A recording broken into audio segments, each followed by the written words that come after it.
So you've heard of Netflix and chill, but I'm going to actually teach you how to hang out properly now. Hi, my name is Bennett with Answers Not Excuses Fitness Training. Today is Trainer Tip Tuesday. What we're going to do today is go over how to increase your grip strength, potentially your core strength, and work on your shoulder health at the same time. So in order to do this exercise and any variation of it, you're going to need to understand how to depress your shoulder blades. So when we depress your shoulder blades, what we're going to do is press them down. We don't want to have your hands over your head and your shoulders shrugged up.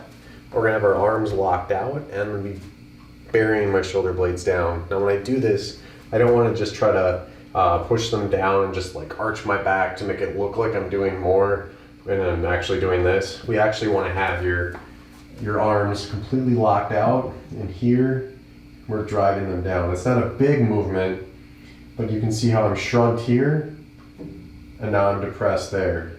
Okay, what that's going to do is it's going to stabilize your shoulder joint for when you're grabbing overhead, and even if you're assisting your weight or if you're using your full body weight. Now for demonstrative purposes, I'm going to do it on here. You can do it on anything, and I'll show you a couple other options too. But so for this one, what I'm going to do is I'm going to grab up over my head here,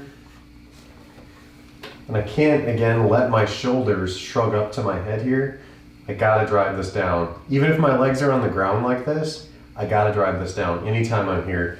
I don't want to hang here. I have no stability in my shoulder, and especially when people weigh more, that is not going to go well.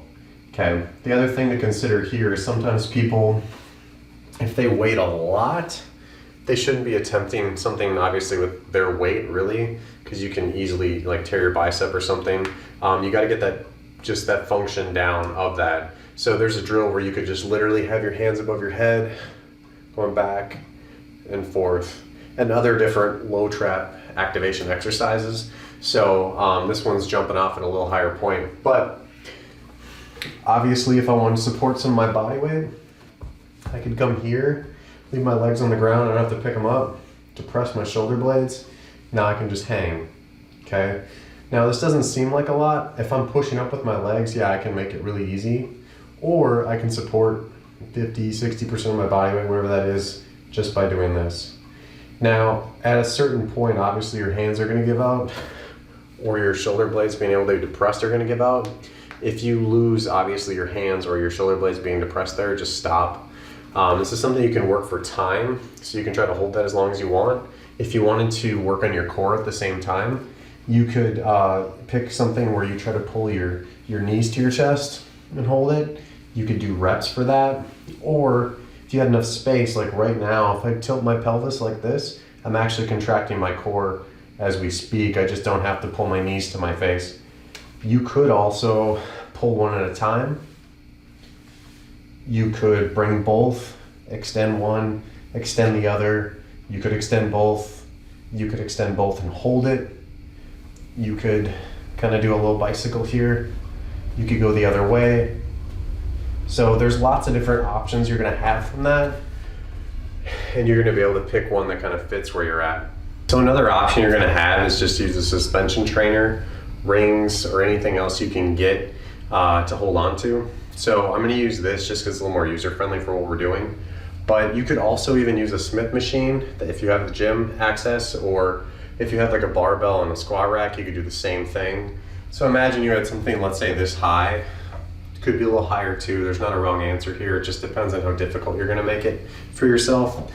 I could just go ahead and sit below this.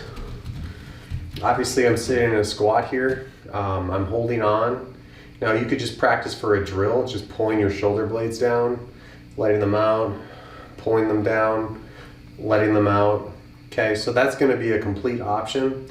Obviously if I wanted to make this a little harder, I could put my legs directly in front of me and just hold this. Okay, just like up there, or if you were in a full pull-up bar, that's going to be an option. Obviously this is going to be easier, so just keep that in mind when you're doing this. And if you feel any like weird pain in your bicep or anything, just assist it more or stop what you're doing, because you don't want to strain that just from holding it, because your arm is fixed there. So if you're probably straining it, there could be a lot of different reasons for that. You could not be like ready for that exercise, but you're probably not depressing your shoulder blades either then, because you're letting that just really pull you. If you have any questions, just feel free to reach out. And again, that was Trainer Tip Tuesday.